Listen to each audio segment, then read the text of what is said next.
We're here because free speech is under attack. We're here because people are being convinced that socialism works. We're here because people are being judged guilty until proven innocent.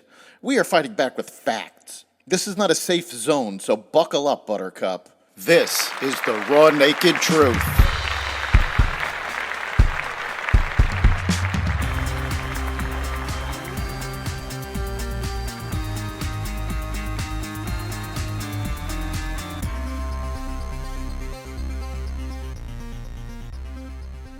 Attacks in Tel Aviv, the DNC is underway, layoffs at GM, and more.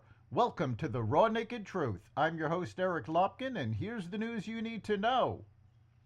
Hamas and Islamic Jihad claimed joint responsibility Monday for a bombing the day before in Tel Aviv that killed the apparent attacker and wounded a bystander, and that Israeli officials confirmed was a terrorist attack.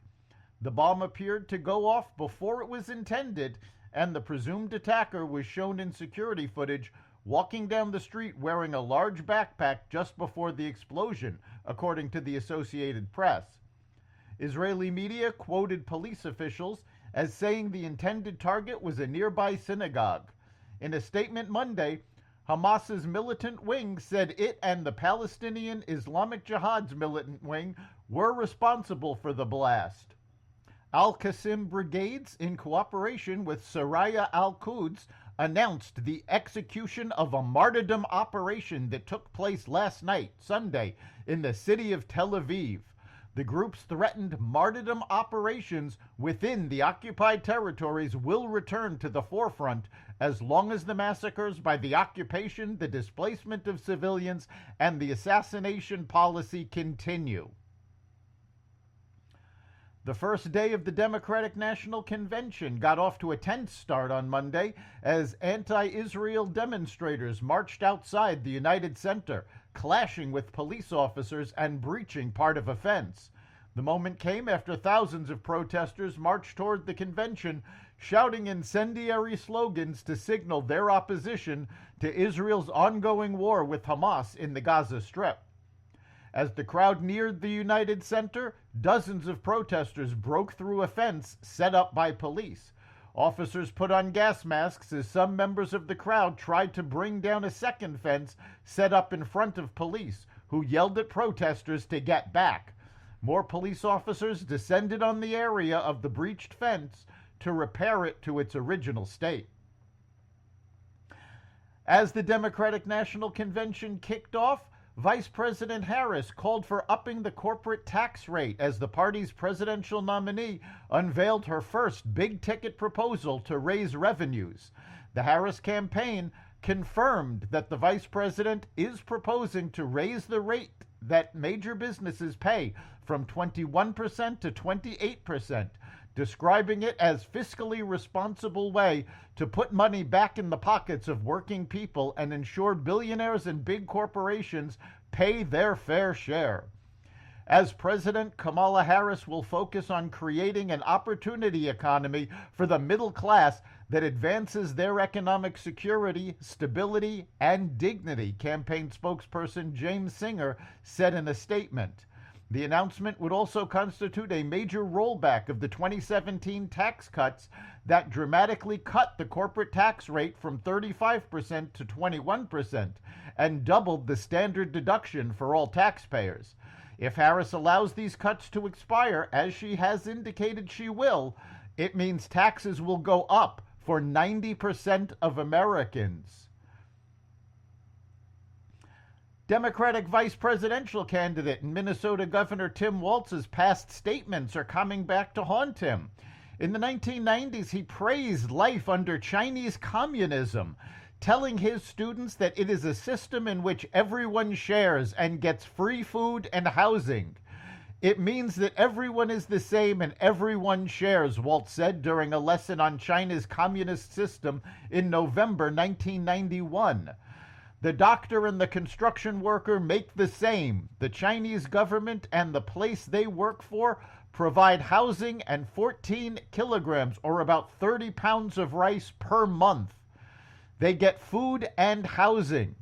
Waltz's remarks were reported in a 1991 article in Nebraska's Alliance Times-Herald that focused on his work on student exchange programs in China. At the time, Waltz was teaching social studies at a Nebraska high school. Ukrainian forces have begun targeting key Russian transportation routes in the Kursk region in a move to block Moscow from resupplying troops as Ukraine looks to create a buffer zone between it and Russia. As Kiev's incursion entered its second week, reports surfaced Monday suggesting that Ukraine had struck a third and potentially the final usable bridge in Russia's Kursk region.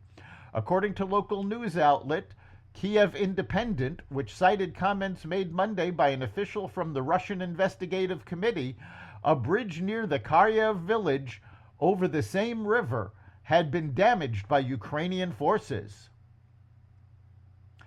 The food industry is hitting back. It claims it is ripping off U.S. consumers after Democratic presidential nominee Vice President Kamala Harris called for a federal ban on price gouging.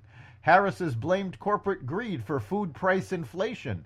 Executives say costs ranging from labor to cocoa have surged in recent years, and that profit margins must be maintained to fund the development of new products.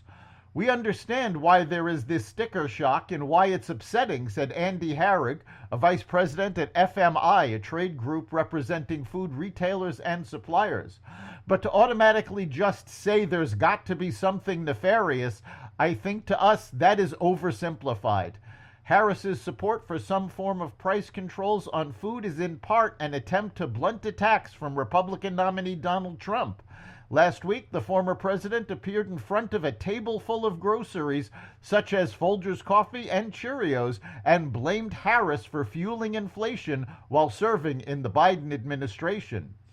Harris was the deciding vote in multiple spending packages that caused rapid inflation. General Motors is laying off more than 1,000 salaried employees globally in its software and services division, following a review to streamline the unit's operations, CNBC has learned. The layoffs, including roughly 600 jobs at GM's tech campus near Detroit, come less than 6 months after leadership changes overseeing the operations, including former Apple executive Mike Abbott leaving the automaker after less than a year in March due to health reasons.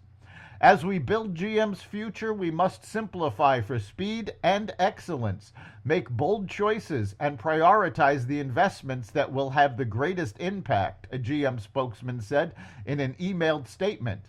As a result, we're reducing certain teams within the software and services organization.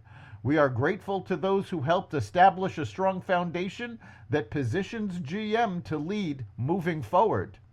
GM declined to disclose the full number of layoffs, but a source familiar with the matter, who declined to be named because the information is private, confirmed more than 1,000 salaried employees would be laid off, including 600 in Warren, Michigan. Impacted employees were notified Monday morning. The layoffs represent about 1.3% of the company's global salaried workforce of 76,000 as of the end of last year. That included about 53,000 U.S. salaried employees.